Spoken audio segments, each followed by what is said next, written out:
Private universities ఏదైతే ప్రత్యేకంగా exams నిర్వహిస్తున్నారో దాంట్లో కొన్ని గ్రీవెన్సెస్ అరైజ్ అవుతున్నాయి. ఆ గ్రీవెన్సెస్ రిడ్రెసల్ మెకానిజం ఏర్పాటు చేస్తే బాగుంటుందనే ఒక సభ్యుడు కూడా నాకు పర్సనల్గా కలిసి చెప్తాం జరిగిన అధ్యక్ష.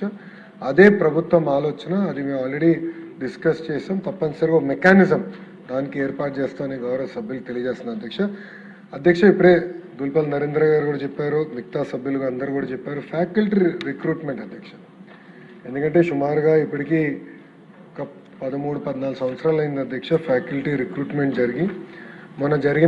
నిన్న జరిగిన క్యాబినెట్ మీటింగ్లో కూడా గౌరవ ముఖ్యమంత్రి గారు నా వైపు చూసి డిఎస్సి మీరు సక్రమంగా నిర్వహించారు, అద్భుతంగా చేశారు, ఫ్యాకల్టీ రిక్రూట్మెంట్ కూడా అలానే చేయాలంటే గౌరవ క్యాబినెట్ సభ్యులందరూ కూడా నేను హామీ ఇచ్చా, ఇది నా బాధ్యత. ఈ సంవత్సరం ఫ్యాకల్టీ రిక్రూట్మెంట్ పూర్తి చేసి ప్రొఫెసర్స్ని, అసిస్టెంట్ ప్రొఫెసర్స్ని కంపల్సరీ యూనివర్సిటీస్కి అందించే బాధ్యత నేను తీసుకుంటానని క్యాబినెట్ కూడా హామీ ఇస్తాం జరిగిన అధ్యక్ష.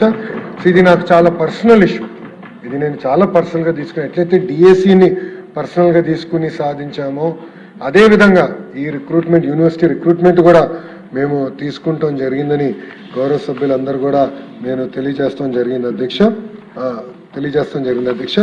అంతేకాకుండా అధ్యక్ష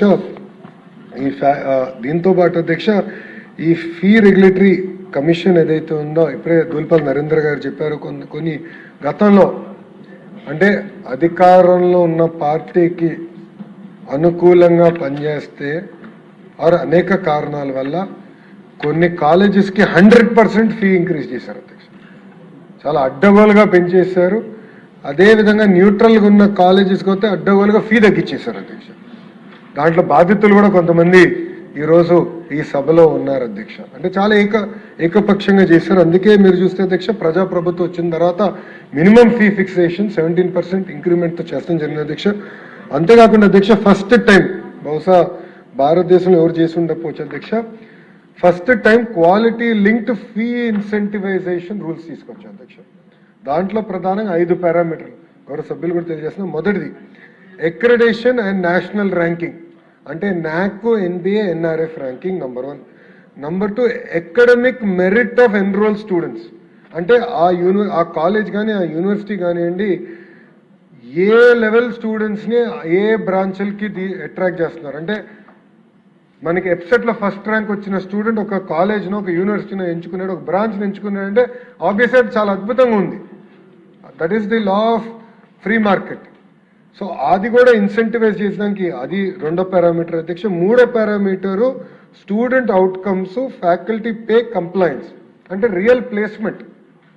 పిల్లల్ని ఈరోజు జాబ్ ప్లేస్మెంట్ కూడా చేయాల్సిన బాధ్యత కాలేజెస్, యూనివర్సిటీ పైన ఉంది అధ్యక్ష. దాంట్లో మాకు ఎలాంటి సందేహం లేదు అధ్యక్ష. అది కూడా ఏంటంటే మనకి ఈఎస్ఐ పిఎఫ్ డేటా ఈరోజు మనకి ఆటోమేటిక్గా ఆర్టీజీఎస్కి వస్తుంది అధ్యక్ష.